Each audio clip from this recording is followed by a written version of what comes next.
सदियों पुरानी बात है जब वक्त की रफ्तार धीमी थी और तलवारों की धार बहुत तेज हुआ करती थी। ये दास्तान उस दौर की है जब इंसान की कीमत उसके लिबास से लगाई जाती थी और गरीबों के आंसू महलों की दीवारों से टकराकर दम तोड़ देते थे। बगदाद शहर के एक वीरान कोने में जहां टूटी हुई छतें आसमान का बोझ मुश्किल से संभाल रही थीं, वहां एक छोटा सा मिट्टी का घरौंदा था। बाहर कुदरत का कहर बरस रहा था। आंधी ऐसी कि जैसे जिन्नात चीख रहे हों और बारिश ऐसी जैसे आसमान जमीन के सारे गुनाह धो देना चाहता हो। उस अंधेरी कोठरी में 10 साल का अलीम अपनी छोटी बहन लैला के सिरहाने बैठा था। मौत का फरिश्ता घर की चौखट पर खड़ा था। नन्ही लैला का जिस्म तप रहा था। उसकी सांसें सूखी पत्ती की तरह खड़खड़ा रही थीं। वो बार बार अपनी सूखी जुबान से सिर्फ एक ही लफ्ज दोहरा रही थी, भाई पानी, भाई पानी। अलीम ने पानी का मटका देखा। वो पूरी तरह खाली था। घर में न दवा थी, न रोटी, न कोई उम्मीद की किरण। वो जानता था अगर आज रात हकीम की दवा न मिली तो उसकी छोटी दुनिया हमेशा के लिए उजड़ जाएगी। अलीम के सामने सिर्फ एक ही चेहरा आया, सुल्तान फारूक, शहर का वो जागीरदार जिसकी तिजोरियों में सोने की अशरफियां रेत की तरह भरी पड़ी थीं। अलीम ने लैला का ठंडा हाथ चूमा और बिना सोचे तूफान में कूद पड़ा। उसके नंगे पैर कीचड़ और कांटों को रौंदते हुए आगे बढ़ रहे थे। बादलों की गरज उसके दिल की धड़कनों से होड़ लगा रही थी। वो बार बार गिरता, फिर उठता, फिर भागता। उसके जहन में सिर्फ लैला की धीमी होती सांसें गूंज रही थीं। आखिरकार वो सुल्तान फारूक की आलीशान हवेली के सामने पहुंचा। वो हवेली नहीं बल्कि गुरूर का एक पहाड़ थी। अंदर जश्न चिरागान हो रहा था, महफिल सजी थी, जाम छलक रहे थे, खुशबुओं के लपेटे बाहर तक आ रहे थे। बाहर अलीम भीगता हुआ, कांपता हुआ लोहे के भारी फाटक को पीट रहा था। उसने पूरी जान लगाकर चिल्लाया, ऐ दरबानो, खुदा के वास्ते दरवाजा खोलो, मेरी बहन मर रही है। एक छोटा दरवाजा खुला। एक लंबा चौड़ा हबशी दरबान निकला, हाथ में चमड़े का कोड़ा। उसने हिकारत से अलीम को देखा। अंदर से भारी आवाज आई, कौन है जो हमारी खुशियों में खलल डाल रहा है? रेशमी पर्दे हटे। सुल्तान फारूक बाहर आया। सर पर हीरे जड़ा अमामा, बदन पर मखमली शेरवानी, उंगलियों में महंगी अंगूठियां। अलीम ने सर जमीन पर रख दिया, गिड़गिड़ाया, सरकार, मैं भिखारी नहीं हूं, मजबूर भाई हूं। मेरी बहन लैला बहुत बीमार है। हकीम ने कहा दवा के लिए 2 दीनार चाहिए। रहम कीजिए, मैं जिंदगी भर आपका गुलाम बन जाऊंगा। सुल्तान ने मूंछों पर ताव दिया, जहरीली हंसी हंसी। ऐ नाली के कीड़े, तू समझता है मेरी दौलत खैरात के लिए है? आज मेरा जन्मदिन है। तेरी मनहूस शक्ल महफिल का रंग फीका कर रही है। अलीम ने पैर पकड़ने की कोशिश की। सरकार, वो बच्ची है, वो मर जाएगी। सुल्तान ने जोरदार ठोकर मारी। अलीम कीचड़ में गिर पड़ा। सुल्तान ने दरबानों को हुक्म दिया, इस भिखारी को इतना मारो कि औकात याद आए, फिर शहर से बाहर फेंक दो। कोड़े हवा में लहराए। अलीम की पीठ पर खाल उधड़ रही थी। वो दर्द से चीख रहा था, मगर अपनी जान के लिए नहीं, बहन के लिए। बारिश का पानी और अलीम का खून मिलकर जमीन को लाल कर रहे थे। सुल्तान मुड़कर भी नहीं देखा और वापस अपनी रंगीन महफिल में चला गया। अधमरा अलीम कीचड़ में रेंगता हुआ जैसे तैसे घर पहुंचा। तूफान थम चुका था। चारों तरफ भयानक खामोशी छाई हुई थी। वो दौड़ा, लैला के पास गया। लैला की आंखें खुली थीं, मगर उनमें कोई नूर नहीं था। वो जा चुकी थी। अलीम ने चीखना चाहा, मगर गले से आवाज नहीं निकली। उसने अपनी मृत बहन को सीने से लगा लिया। उस रात आसमान तो शांत हो गया था, लेकिन अलीम के अंदर एक ऐसा तूफान जन्म ले रहा था जो सब कुछ तबाह करने वाला था। अगली सुबह शहर के वीरान कब्रिस्तान में अलीम अकेला खड़ा था। उसने अपनी नन्ही उंगलियों से लैला की कब्र खोदी और उसे सुपुर्दे खाक किया। जब उसने कब्र पर आखिरी मुट्ठी मिट्टी डाली तो उसने रोना बंद कर दिया। उसकी आंखों से बचपन गायब हो चुका था और वहां नफरत की एक सर्द आग जल रही थी।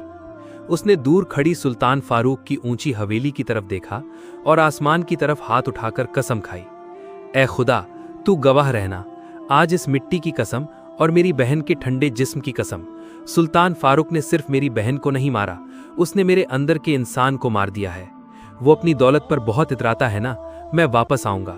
मैं तब तक वापस नहीं आऊंगा जब तक मैं उससे भी बड़ा सुल्तान न बन जाऊं। 20 साल बीते, पहाड़ों का सीना दरक गया, दरिया अपना रास्ता बदल गए। सुल्तान फारूक अब बूढ़ा हो चला था। उसके चेहरे पर झुर्रियां थीं, मगर आंखों में वो पुराना गुरूर अब भी बाकी था। लेकिन उसे खबर नहीं थी कि जिस दौलत पर उसे नाज था, उसे दीमक लग चुकी थी। और ये दीमक कोई और नहीं बल्कि सरहद पार से आया वो नया सौदागर सलमान था। शहर में सलमान की शोहरत आंधी की तरह फैल गई थी। लोग कहते थे कि उस अजनबी के पास कुबेर का खजाना है। वो जिस चीज पर उंगली रख देता वो उसकी हो जाती। शहर के बड़े बड़े बाजार, अनाज के गोदाम, रेशम के कारखाने, धीरे धीरे सब कुछ सलमान के नाम हो रहा था। सुल्तान फारूक की तिजोरियां खाली हो रही थीं और सलमान के खजाने भर रहे थे। एक रोज शहर के शाही बाजार में एक नायाब घोड़े बादे सबा की नीलामी हो रही थी। ये घोड़ा सुल्तान फारूक बरसों से खरीदने का सपना देखता था। नीलामी शुरू हुई। सुल्तान फारूक अपनी बची खुची शान दिखाने वहां पहुंचा।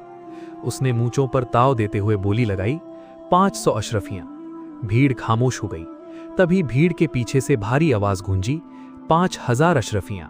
सुल्तान के पैरों तले जमीन खिसक गई। भीड़ छटी। एक नौजवान आगे आया, कद काठी योद्धा जैसी, चेहरे पर गहरा नकाब, आंखों में 20 साल पुरानी नफरत की चमक। ये सलमान था।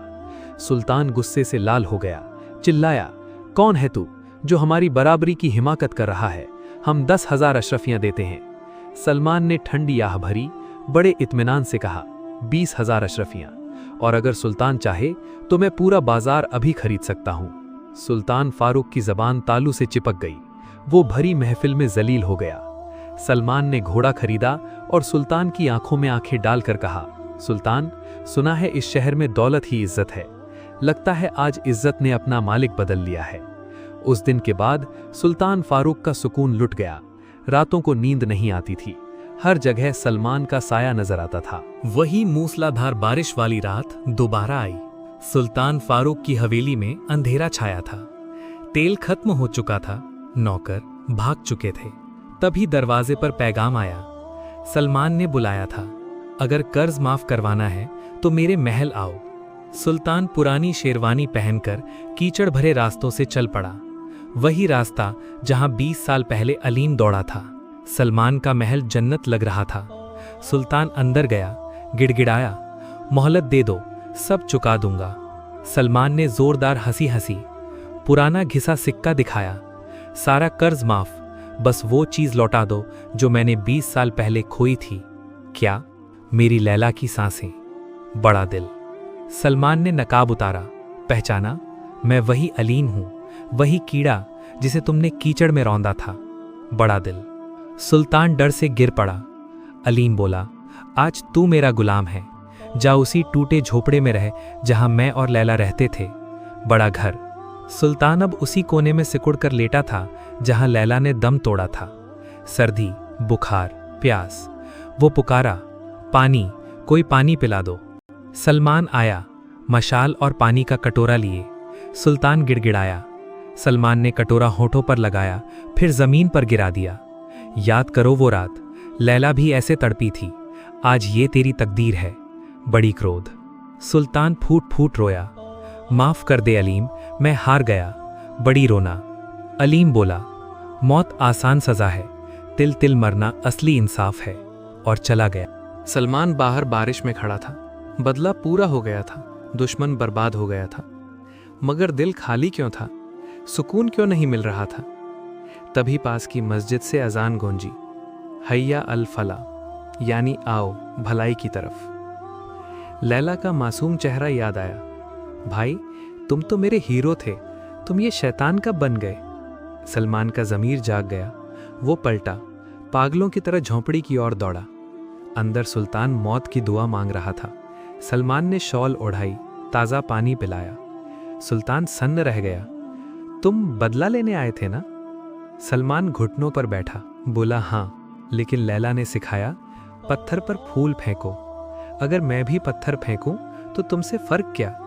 सुल्तान रोया, तेरी नेकी ने मेरे गुरूर को हरा दिया, तू जीत गया अलीम। दोनों गले लगे। सालों पुरानी बदले की आग बुझ गई। अगली सुबह सलमान ने कर्ज माफ किया।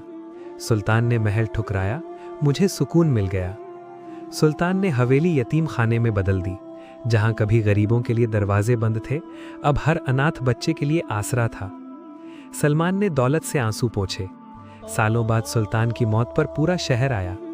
कब्र पर लिखा, यहाँ वो बादशाह सो रहा है जिसे तख्त ने फकीर बनाया और फकीरी ने इंसान बना दिया।